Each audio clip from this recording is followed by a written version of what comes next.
Keluarga bocah berinisial A berusia 9 tahun menjadi korban peluru nyasar di Desa Lubang Buaya, Kecamatan Setu, Kabupaten Bekasi, Jawa Barat, bersama anggota DPR RI Rieke Diah Pitaloka mendatangi kantor Lembaga Perlindungan Saksi dan Korban di Jakarta Timur pada Selasa 14 Juli 2026. Mereka mengajukan permohonan perlindungan untuk biaya perawatan medis yang mencapai 63 juta rupiah. Di rumah sakit dan tidak bisa ditanggung BPJS karena korban kriminal hingga akhirnya kini pihak keluarga tidak mampu membayarnya. Kejadian berawal saat korban sedang bermain bersama 4 teman sebayanya di depan rumah dan korban tiba-tiba terjatuh. Di rumah sakit pihak keluarga baru mengetahui kalau korban terkena peluru senapan angin di bagian dada. Keluarga berharap agar LPSK bisa membantu memberikan perlindungan kepada keponakannya termasuk biaya rumah sakit. Indonesia, saya sedang bersama orang tua korban dari indikasi peluru nyasar dari mana? Dari situ. Yang peluru nyasalnya dari pihak itu nggak jelas. Nggak jelas. Oke. Pokoknya kita sedang fokus pada penanganan korban. Alhamdulillah. Gimana boleh Ibu ceritakan? Alhamdulillah sekarang keadaan anak saya sudah lebih membaik. Terus kita datang ke sini karena kita juga minta dukungan termasuk untuk biaya perlindungan begitu ya. Iya, betul. Rupanya di mana sih Bu? Daerah Setu, Bekasi. Lupa. Rupanya di dada. Kondisi anaknya sekarang gimana? Alhamdulillah udah lebih membaik sih. Tapi belum bisa miring-miring, masih tiduran aja. Udah berapa lama itu? Udah hampir seminggu. Ya, seminggu lebih. Nah ini kan nggak terlalu terekspos, terus kita mau diem gitu kan nggak bisa juga. Ini sengaja datang untuk minta perlindungan, adanya tekanan, ancaman. Enggak ada.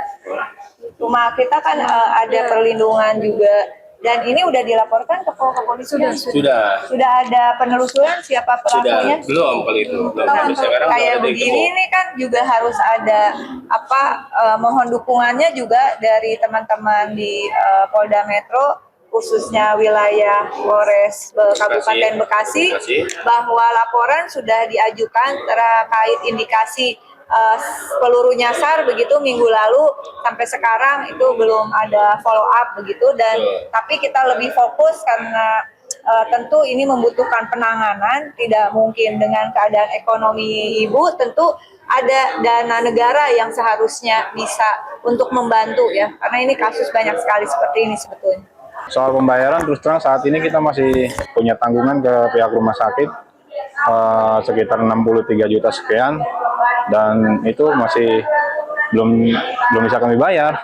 Bertanggung BPJS tidak tanggung? Enggak, kita nggak ditanggung BPJS. Alasannya katanya itu kriminal. Oh, kriminal nggak ditanggung BPJS? Iya. Nah, jadi makanya kita juga pihak keluarga masih kebingungan ya masalah biaya rumah sakit yang menurut kemampuan kami itu sangat besar gitu. Tapi sempat ada dengar suara tembakan atau apa nggak pada saat kejadian? Kalau kebetulan saya nggak di lokasi ya, jadi kalau menurut cerita orang-orang yang ada di lokasi memang nggak ada kedengaran suara apa-apa. Jadi tahu-tahu anak itu langsung jatuh aja gitu. Tapi dalam kasusnya udah dikeluarkan? Udah kita laporkan. Tersangkanya belum dapat sampai sekarang. Dari kepolisian? Belum. Udah olah TKP ya? Hah? Olah TKP udah? Kalau ke TKP udah. Olah TKP ya? Olah TKP udah. Mungkin mereka juga lagi penelusuran juga karena lokasinya memang kita di perkampungan ya, jadi kesulitan juga, nggak ada CCTV sama sekali. Untuk lokasinya di mana, Pak? Di Kampung Baru, Desa Lubang Buaya, Kecamatan Setu, Kabupaten Bekasi. Sementara kasusnya kini tengah ditangani oleh petugas kepolisian Polres Metro Bekasi dan keluarga meminta agar polisi dapat menemukan siapa pelakunya. Dari Jakarta, Nandi Tio, Berita Nasional TV. Juru bicara KPK Budi Prasetyo menyatakan penyidik bersama dengan jaksa penuntut umum telah melaksanakan pelimpahan berkas perkara, barang bukti dan para tersangka pada Selasa 14 Juli 2026. Pelimpahan tahap 2 tersebut menandakan proses penyidikan telah dinyatakan lengkap sehingga penanganan perkara kini memasuki tahap penuntutan. Selain Yakut Kolil Komas, KPK juga melimpahkan 3 tersangka lain, yaitu mantan staf khusus Menteri Agama Isfah Abidal Aziz atau Gus Alek, Direktur Operasional PT Maktur Ismail Adam, serta Komisaris PT Raudah Aksati Utama, dan Ketua Umum Kesatuan Tur Travel Haji Umroh Republik Indonesia atau Kesturi Asrul Aziz Taba. Keempat tersangka akan menjalani proses penuntutan sebelum perkaranya disidangkan di Pengadilan Tindak Pidana Korupsi.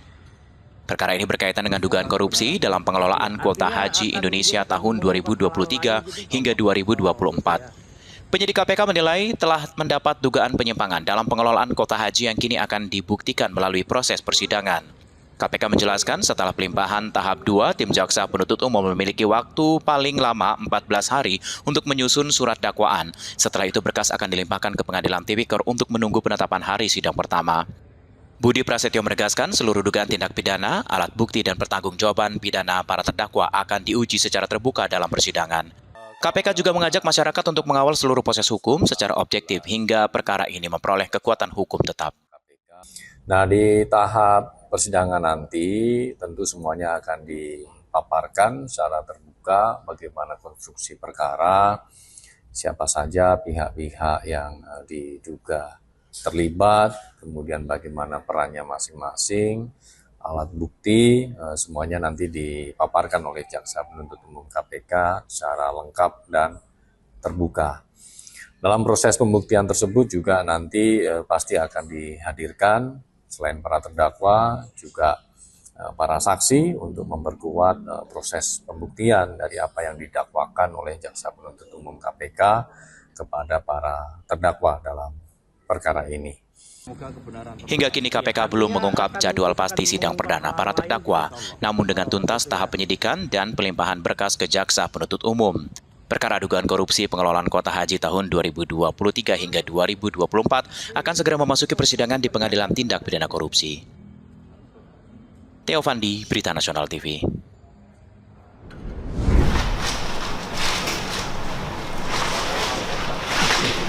Don Rito telah ditetapkan sebagai tersangka dalam 3 perkara dugaan korupsi dan tindak pidana pencucian uang yang masih menjalani penahanan di rumah tahanan Polda Metro Jaya sejak 10 Juli 2026. Kuasa hukum Don Rito, Handika Honggo Wongso, mendatangi rumah tahanan pada Selasa siang 14 Juli 2026 untuk bertemu dengan kliennya. Namun pertemuan belum bisa dilaksanakan karena masih menunggu koordinasi dengan penyidik yang menangani perkara. Menurut Handika, kliennya tidak memiliki ketertarikan dengan 3 perkara yang sedang ditangani penyidik, yaitu dugaan korupsi PT Asabri, dugaan penyimpangan pasokan batu bara ke PLN, serta perkara piutang antara PT CBS dan PT KNI, anak usaha PT Krakatau Steel. Pihak kuasa hukum tidak membantah bahwa uang yang diamankan penyidik dari Cafe de Klein dan koin money changer merupakan milik kliennya. Namun, mereka menegaskan dana tersebut bukan berasal dari hasil tindak pidana korupsi atau pencucian uang. Handika mengklaim uang tersebut merupakan dana kerjasama dengan seorang pengusaha untuk pembangunan dermaga di Kalimantan Timur. Meski demikian, pihaknya belum bersedia mengungkap identitas pengusaha yang dimaksud. Apakah uang yang ditemukan di Cafe de Klein, kemudian di rumah dan di tempat money changer itu apakah ada relevansi dengan perkara yang disangkakan? Pertama terkait dengan perkara penanganan perkara Asabri, klaster Pak Tankian. Terkait perkara itu Pak Idon pasif, dia tidak kenal Pak Tankian dan tidak ada interaksi baik secara personal ataupun secara finansial. Terus kedua terkait dengan masalah suplai batu bara di PLN. Sepanjang proses pemeriksaan, Pak Idon menyampaikan urusan itu dia juga nggak ngerti dan nggak pernah berinteraksi dengan pihak-pihak yang diperiksa oleh Barreskrim, oleh Kortas maupun Polda sebagai pihak yang menyuplai batu bara ke PLN. Sebelumnya, Korps Pemberantasan Tindak Pidana Korupsi atau Kortas Tipikor Polri menyatakan berkas perkara 2 tersangka berinisial DR dan FA telah dilimpahkan ke Kejaksaan Agung. Pelimpahan dilakukan berdasarkan koordinasi antara Polri dan Kejaksaan Agung untuk mengoptimalkan penanganan 3 perkara, yaitu dugaan korupsi PT Asabri, dugaan korupsi pasokan batu bara ke PLTU PLN, serta dugaan korupsi terkait PT Krakatau Steel. Dalam proses penyidikan, Polri telah memeriksa 15 saksi dan 2 orang ahli serta melakukan penggeledahan di sejumlah lokasi dan juga menyita barang bukti. Penyidik menyatakan tersangka DR diduga melakukan tindak pidana pencucian uang yang berasal dari tindak pidana korupsi, sedangkan tersangka FA diduga terlibat dalam tindak pidana korupsi dan pencucian uang pada sejumlah perkara yang sedang ditangani. Hingga kini, penyidik Polri masih melengkapi berkas dan menelusuri asal-usul dana yang disita.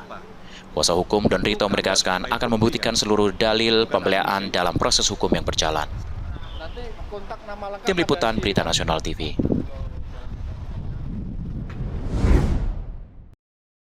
Lembaga Ketahanan Nasional Republik Indonesia memulai kursus pemantapan pimpinan daerah atau KPPD Angkatan 3 yang berlangsung pada 15 hingga 28 Juli 2026. Sebanyak 25 kepala daerah dari Provinsi Aceh hingga Papua mengikuti program tersebut pada Rabu 15 Juli 2026. Gubernur Lemhanas Indonesia, Tubagus Aceh Hasan Sazili, menyampaikan para peserta dipilih agar pengetahuan dan pengalaman yang diperoleh selama mengikuti KPP dapat diterapkan untuk memajukan daerah masing-masing. Menurutnya, penguatan kapasitas pemimpin daerah menjadi bagian penting dalam meningkatkan kualitas pelayanan publik. Sebagai bagian dari program, para peserta akan mengikuti pembelajaran selama 1 pekan di Lee Kuan Yew School of Public Policy, Singapura. Materi yang dipelajari meliputi pelayanan pendidikan, kesehatan, pengelolaan sampah, serta pemanfaatan teknologi digital untuk meningkatkan pelayanan publik dan pengembangan ekonomi. Terutama tentang pelayanan publik, ya. Misalnya seperti pelayanan pendidikan, pelayanan kesehatan, kemudian pengelolaan sampah, bagaimana penggunaan digital di dalam sistem pemerintahan, dan juga aspek-aspek yang lain dalam upaya untuk meningkatkan kapasitas kepemimpinan daerah dalam memberikan pelayanan kepada masyarakat. Pembukaan KPPD Angkatan 3 di Lemhanas RI, Jakarta Pusat juga dihadiri Wakil Menteri Dalam Negeri Komjen Purnawirawan Ahmad Wiyagus, mantan Gubernur Lemhanas Profesor Budi Susilo Supanji, serta penasihat khusus Presiden Bidang Energi sekaligus pendiri Purnomo Yuskiantoro Center, Profesor Purnomo Yuskiantoro. Dari Jakarta, Ajeng Tiara, Galuh Anggara, Berita Nasional TV.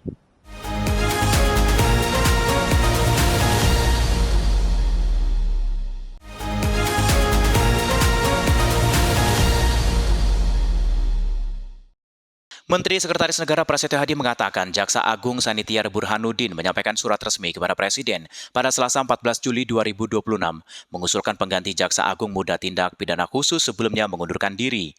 Berdasarkan surat usulan tersebut, nama yang diajukan menduduki jabatan Jampitsus adalah Kuntadi yang saat ini menjabat sebagai Kepala Badan Pemulihan Aset Kejaksaan Agung. Sebelumnya Kuntadi pernah menjabat Direktur Penyidikan pada Jampitsus saat Febri Adriansyah memimpin bidang tindak pidana khusus.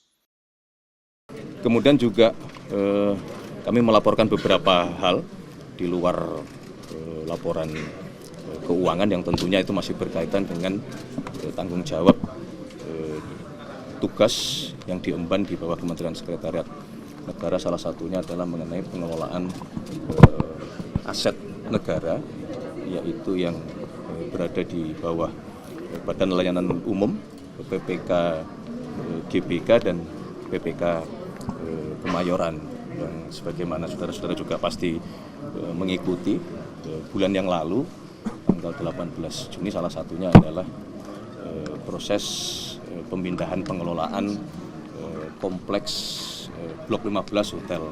Prasetyo menjelaskan usulan ini belum dapat langsung ditetapkan karena masih harus menilai mekanisme tim penilai akhir sebelum keputusan diambil Presiden. Pemerintah berjanji akan segera menindaklanjuti usulan dari Jaksa Agung, namun belum memastikan kapan keputusan Presiden mengenai penetapan Jampitsus baru akan diterbitkan. Apabila mendapat persetujuan Presiden, Kuntadi akan mengisi posisi Jampitsus yang kosong dan melanjutkan penanganan berbagai perkara tindak pidana khusus yang tengah ditangani Kejaksaan Agung.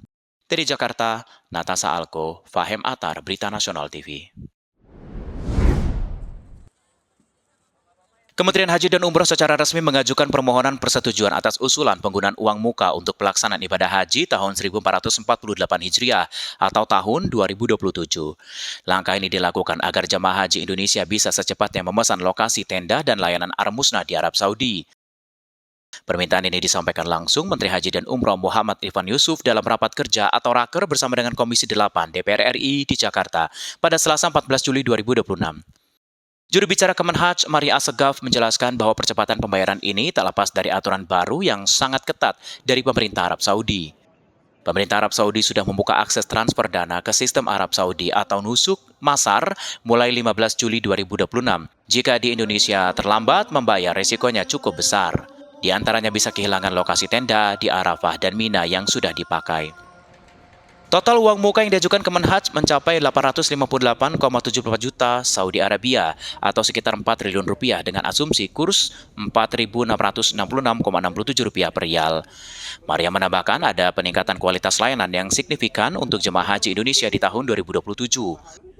Pemerintah Arab Saudi telah menghapus layanan paket D dan menaikkan standarnya menjadi paket C. Melalui persetujuan dari DPR RI, Kemenhaj berharap dana ini dapat segera difasilitasi oleh Badan Pengelola Keuangan Haji atau BPKH agar persiapan Haji 2027 dapat berjalan lancar tanpa hambatan. Uang muka ini nantinya akan dihitung sebagai pengurang transfer total BPIH sehingga tidak akan menambah total kebutuhan anggaran secara keseluruhan. Tim Liputan Berita Nasional TV. Hal tersebut disampaikan usai hadir melakukan rapat kerja bersama Komisi 13 DPR RI di Gedung Parlemen Senayan, Jakarta pada Rabu siang. Prasetyo Hadi menegaskan seluruh proses hukum harus dihormati dan berjalan sesuai dengan mekanisme yang berlaku, termasuk memberikan ruang bagi aparat penegak hukum untuk bekerja secara profesional dan independen. Prasetyo juga mengingatkan jika Presiden Prabowo Subianto berulang kali meminta seluruh jajaran pemerintahan untuk terus melakukan pembenahan dan menghapus berbagai praktik yang berpotensi menimbulkan korupsi. Sekaligus menjadi penegasan bahwa upaya pemberantasan korupsi harus dibarengi dengan perbaikan tata kelola di lingkungan pemerintahan. Menurut pendapat saya adalah kita semua sekali lagi ya, sebagaimana yang sudah berulang kali saya sampaikan bahwa mari kita menghormati seluruh proses hukum dan berkenaan dengan masalah tindak pidana korupsi. Berulang kali juga Bapak Presiden selaku Kepala Negara maupun Kepala Pemerintahan mengingatkan kepada kita semua, terutama jajaran pemerintahan untuk memperbaiki diri, ya, menghilangkan praktek-praktek yang tadi kami sebutkan. Penting semangatnya adalah itu. Dari Jakarta, Natasha Alko, Fahim Ahtar, Berita Nasional TV. Menteri Sekretaris Negara Prasetyo Hadi mengungkapkan pemerintah saat ini masih menyelesaikan proses pengosongan kawasan Hotel Sultan setelah pengelolaannya diambil alih oleh negara. Menurut Prasetyo, pemerintah memberikan waktu sekitar 1 bulan untuk proses pengosongan aset. Setelah tahapan tersebut rampung, pemerintah akan melanjutkan proses pengelolaan hotel bersama Danantara melalui InJourney agar pemanfaatan aset negara menjadi lebih optimal. Kita sedang dalam proses, ya, sudah beberapa kali rapat dengan teman-teman Danantara, dalam hal ini InJourney ya, untuk kemudian ke depan supaya pengelolaan hotelnya bisa lebih optimal, sebagaimana yang tahun lalu juga JCC itu sudah habis kontraknya, kemudian tidak kita perpanjang dan kita kelola sendiri, dan ternyata itu secara signifikan menambah PNBP kita. Dari Jakarta, Natasha Alko, Fahim Ahtar, Berita Nasional TV.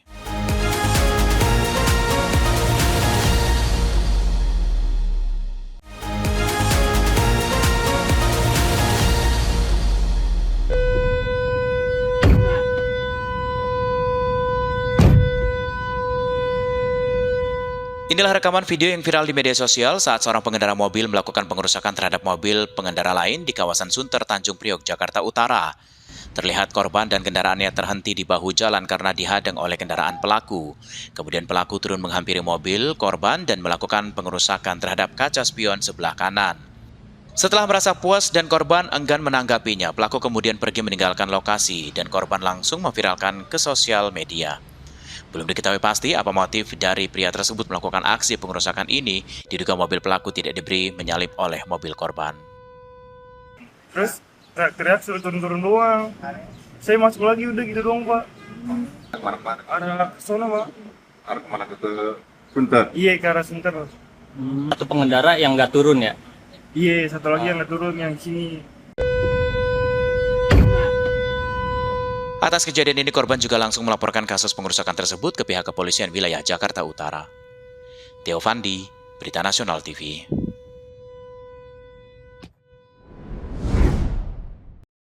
Inilah kondisi Waduk Marunda Cilincing, Jakarta Utara. Pada Rabu pagi, pembangunan Waduk Marunda ini tidak kunjung selesai atau terbengkalai.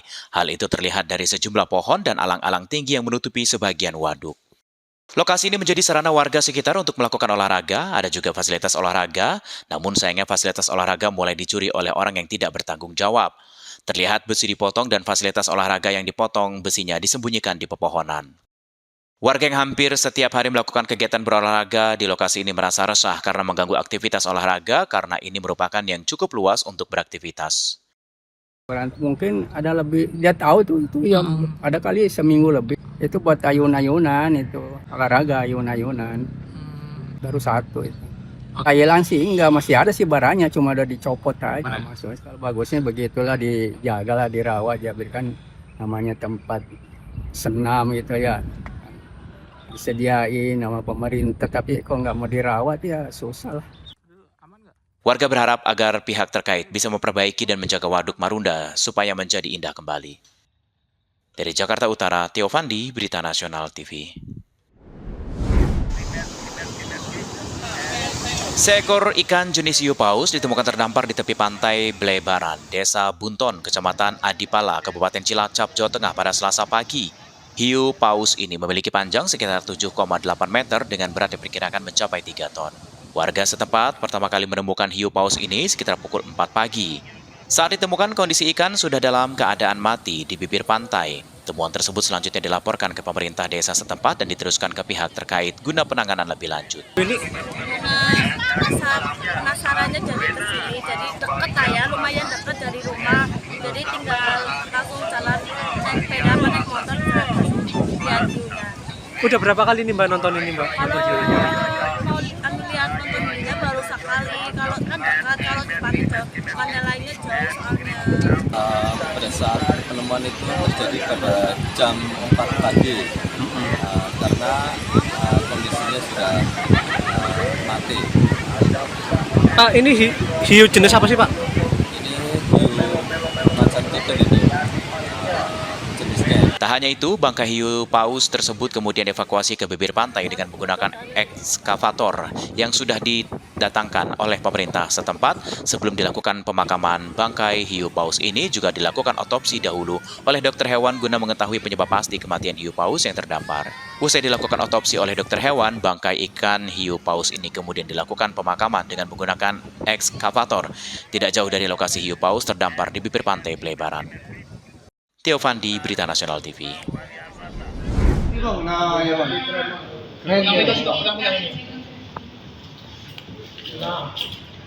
Dua spesialis curanmor yang sering beraksi di wilayah Kota Palembang akhirnya ditangkap aparat kepolisian setelah melakukan aksi kejahatannya di lebih dari 20 lokasi berbeda. Modus pelaku dengan melakukan pemantauan di lokasi parkir umum. Saat kondisi lokasi sepi, pelaku berada dengan cara membobol kunci kendaraan menggunakan kunci huruf T. Dalam menjalankan aksinya, pelaku juga membawa senjata api, rakitan, dan pistol mainan untuk menakut-nakuti korban apabila aksinya dipergoki. Pelaku merupakan residivis dan salah satu sudah masuk dalam daftar pencarian orang. Kedua tersangka masing-masing berinisial Wahyudi, warga Kelurahan Prajen, Kabupaten Banyuasin, dan Freli, warga Mariana Ilir, Kabupaten Banyuasin. Aksi terakhir kedua pelaku terjadi di Jalan Perintis Kemerdekaan, Kelurahan Lawang Kidul, Kecamatan Ilir Timur 2, Kota Palembang. Korban Septi Anggreni kemudian melaporkan kejadian tersebut ke Polsek Ilir Timur. Bermodalkan rekaman CCTV, petugas berhasil mengidentifikasi pelaku yang menggunakan sepeda motor Honda PCX warna hitam. Keduanya akhirnya ditangkap saat sedang berkendara di wilayah Kelurahan 9 Ilir, Kota Palembang. Dari hasil penangkapan, petugas mengamankan barang bukti berupa senjata api rakitan, senjata tajam, pistol mainan, serta satu buah kunci huruf T yang digunakan untuk membobol kunci kendaraan. Pelaku curanmor yang memang saat ini sudah residivis dan termasuk dalam daftar pencarian orang di unit Ranmor Polrestabes Palembang. Berdasarkan pengakuan tersangka, sepeda motor hasil curi yang dijual ke wilayah Pedesaan Sijo, Kecamatan Rambutan, Provinsi Sumatera Selatan. Saat ini kedua tersangka masih menjalani pemeriksaan lebih lanjut untuk mengungkap kemungkinan adanya TKP dan juga jaringan penadah lainnya. Dari Palembang, Sumatera Selatan, Tim Liputan Berita Nasional TV.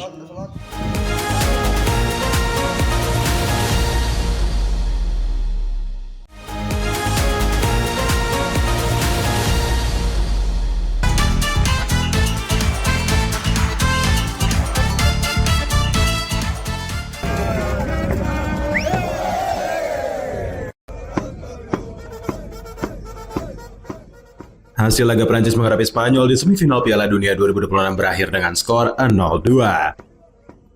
Duel Prancis versus Spanyol digelar di Stadion Dallas, Amerika Serikat pada Rabu dini hari 15 Juli 2026 waktu Indonesia.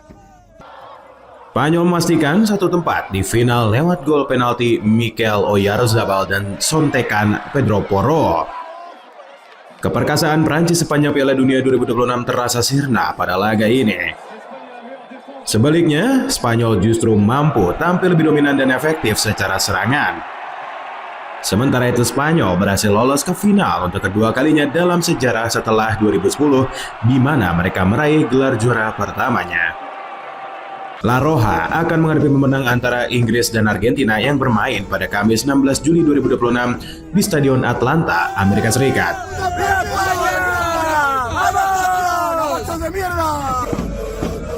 Eu vi robô, cara. Oh meninas, eu vi robô ali até... Saat mengunjungi Institut Teknologi Mauá di São Caetano do Sul, Lula menyaksikan demonstrasi robot yang mampu menendang bola dengan kuat dan akurat. Dalam selingan pidatonya, Lula berkelakar bahwa robot tersebut bermain seperti Kylian Mbappe atau Erling Haaland. Ia mengaku telah menyarankan kepada Carlo Ancelotti agar merekrut robot itu untuk membantu Brazil menjuarai Piala Dunia berikutnya. Lula juga menyindir kepulangan skuad Brazil dari Amerika Serikat. Menurutnya, pesawat resmi Federasi Sepak Bola Brazil hampir kosong karena hanya satu pemain, yaitu Danilo, yang pulang menggunakan penerbangan tersebut. Brazil tersingkir di babak 16 besar setelah kalah 1-2 dari Norwegia. Hasil ini memperpanjang puasa gelar Piala Dunia Seleção yang sudah berlangsung sejak menjadi juara pada tahun 2002.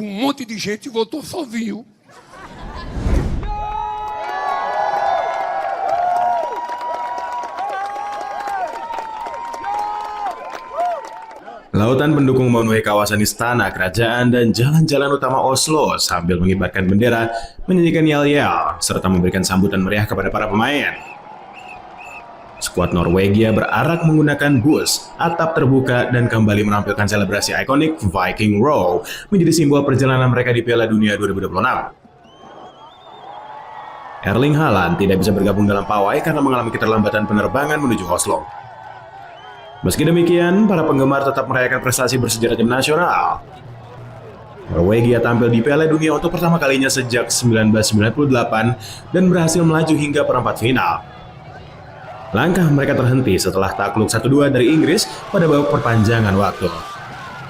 Perjalanan ini membangkitkan harapan baru bagi sepak bola Norwegia dengan skuad muda yang dinilai masih memiliki masa depan cerah.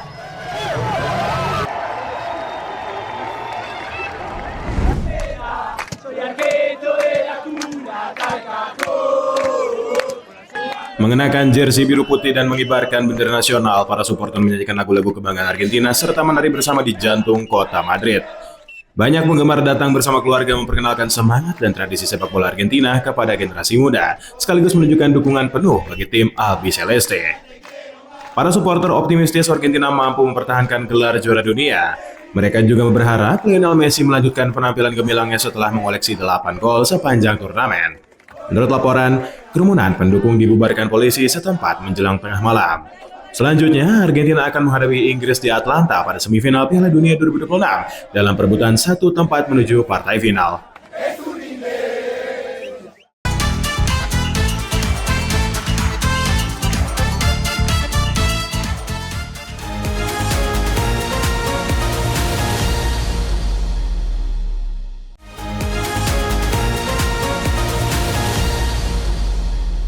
Astagfirullahaladzim.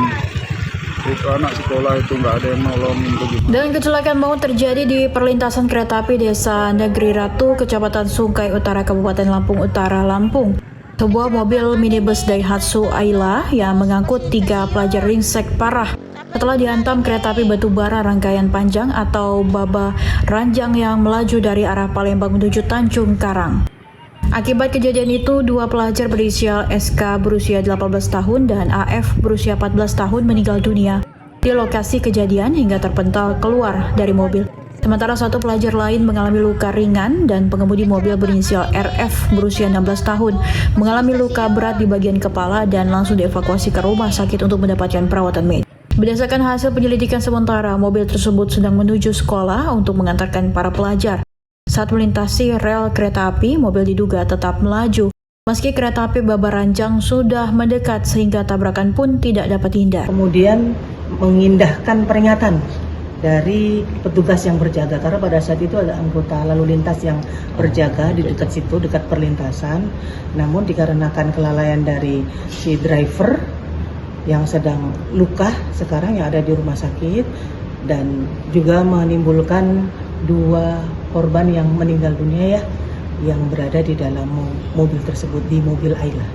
Jadi 2 orang pelajar yang duduk di belakang, kemudian 1 juga pelajar yang menjadi driver atau mengemudikan kendaraan tersebut. Untuk sementara penyelidikan itu dilakukan oleh Lantas Polres Lampung Utara untuk sementara saat ini. Dugaan dikarenakan kelalaian dari si pengemudi. Saat ini polisi masih melakukan penyelidikan untuk mengetahui penyebab pasti kecelakaan, sementara jenazah kedua korban telah diserahkan ke pihak keluarga. Dari Lampung Utara, Lampung, Tim Liputan Berita Nasional TV melaporkan.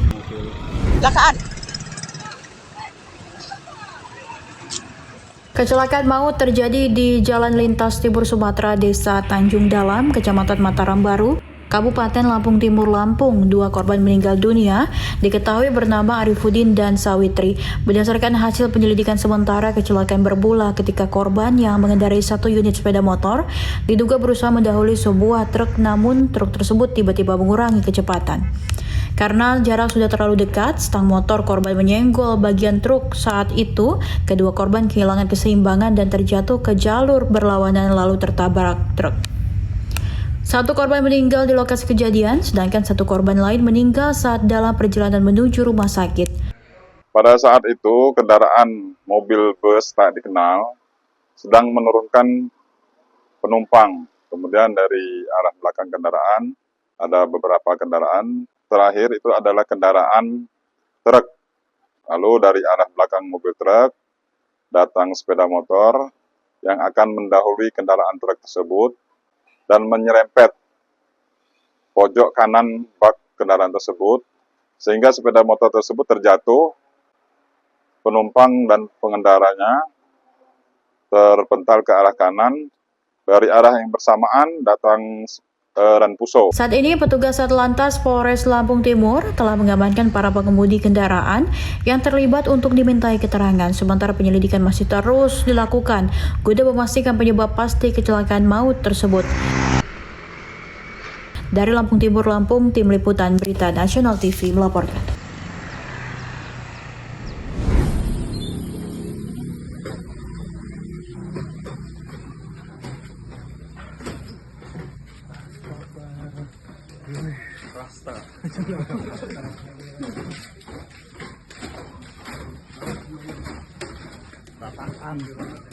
Seorang buruh harian lepas di Kecamatan Cilimus, Kabupaten Kuningan, Jawa Barat, diringkus polisi setelah kedapatan membudidayakan tanaman ganja di pekarangan rumah. 2 tanaman ganja yang ditanam di pot bunga itu tumbuh subur. Suhu dingin di kaki Gunung Ciremai, tempat tinggalnya, menjadi alasan tersangka IM sengaja melakukan pembelian bibit ganja secara online untuk ditanam dan dikonsumsi sendiri. Sementara terpisah, jajaran Satres Narkoba Polres Kuningan semakin gencar melakukan patroli narkoba. Dalam 1 bulan terakhir, petugas berhasil meringkus 12 tersangka dengan kasus penyalahgunaan narkotika obat-obatan. Selain 2 batang tanaman ganja, barang bukti yang berhasil diamankan cukup besar. Di antaranya 90 paket sabu dengan berat 125 gram lebih dan 3.800 lebih butir obat keras terbatas. Di mana dari 11 perkara ini semuanya dalam proses penyidikan dan berhasil kita menangkap, dan saat ini sudah dilakukan proses penahanan terhadap 12 orang tersangka. Ataupun dari 12 tersangka, kita telah mengamankan 90 paket jenis sabu-sabu dengan berat sebanyak 125,21 gram, di mana bila di pasaran gelap narkotika tersebut itu seharga 197.800 sekian, jadi hampir sekitar 200-an juta. Kemudian untuk narkotika jenis ganja kita mengamankan 2 batang, ya 2 pot ganja. Kemudian untuk psikotropika yaitu kita mengamankan 24 butir, di mana jenis Riklona, Alprazolam, dan Lora Z. Untuk mempertanggungjawabkan perbuatannya, ke-12 tersangka dimaksud dijerat pasal tentang Undang-Undang Penyalahgunaan Narkoba dengan ancaman hukuman penjara mulai dari 5 tahun hingga 12 tahun penjara.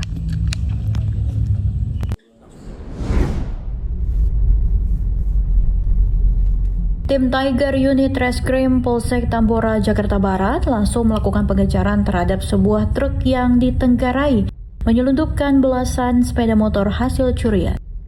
Aksi kejar-kejaran mobil petugas dan truk ini pun sempat terjadi di ruas jalan tol Karangtengah, Tangerang, Banten. Namun sesampainya di eksit tol Cikupa, petugas akhirnya dapat memberhentikan laju truk dan mengamankan supir beserta kernetnya. Saat dilakukan penggeledahan, benar saja sebanyak 17 unit sepeda motor diduga hasil kejahatan pencurian berada di dalam truk dengan dikamuflase tumpukan perabotan rumah tangga. Truk berisi barang bukti belasan sepeda motor yang hendak dikirim ke wilayah Bengkulu tersebut selanjutnya diamankan petugas. Penyeludupan belasan sepeda motor diduga hasil kejahatan pencurian yang berhasil digagalkan. Petugas tersebut merupakan tindak lanjut dari Operasi Berantas Jaya 2026 yang kini gencar digelar pihak kepolisian. Reskrim Polsek Tambora mendapatkan informasi dari warga adanya sebuah truk yang mengangkut 12 unit kendaraan sepeda motor yang diduga hasil tindakan kejahatan yang dimana truk tersebut akan melintas di Jalan Tubagus Angke. Namun setelah itu unit reskrim Polsek Tambora melaksanakan penyelidikan lebih dalam, namun truk tersebut ternyata sudah melintasi Tubagus Angke dan mengarah tol. Kemudian unit reskrim mendapatkan informasi lagi truk tersebut sudah berada di tol Cikupa. Setelah itu tim Tiger unit reskrim Polsek Tambora melakukan pengejaran di eksit tol Cikupa dan berhasil mengamankan satu buah truk yang mengangkut 12 unit kendaraan sepeda motor yang dimana kendaraan tersebut ditumpukan barang-barang alat rumah tangga dan mainan. Setelah itu dari interogasi supir motor tersebut akan dibawa ke Sumatera. Hingga kini supir dan kernet truk beserta belasan sepeda motor hasil curian yang berhasil digagalkan petugas tersebut masih menjalani pemeriksaan lebih lanjut di Mapolsek Tambora, Jakarta Barat. Sementara otak penyeludupan belasan sepeda motor tersebut masih diburu oleh petugas. Bagi masyarakat yang berasa kehilangan sepeda motornya dapat mendatangi Polsek Tambora, Jakarta Barat untuk melihat keberadaan sepeda motor miliknya tersebut dengan menyertai surat-surat resmi kendaraannya. Dari Jakarta, Tim Liputan Berita Nasional TV.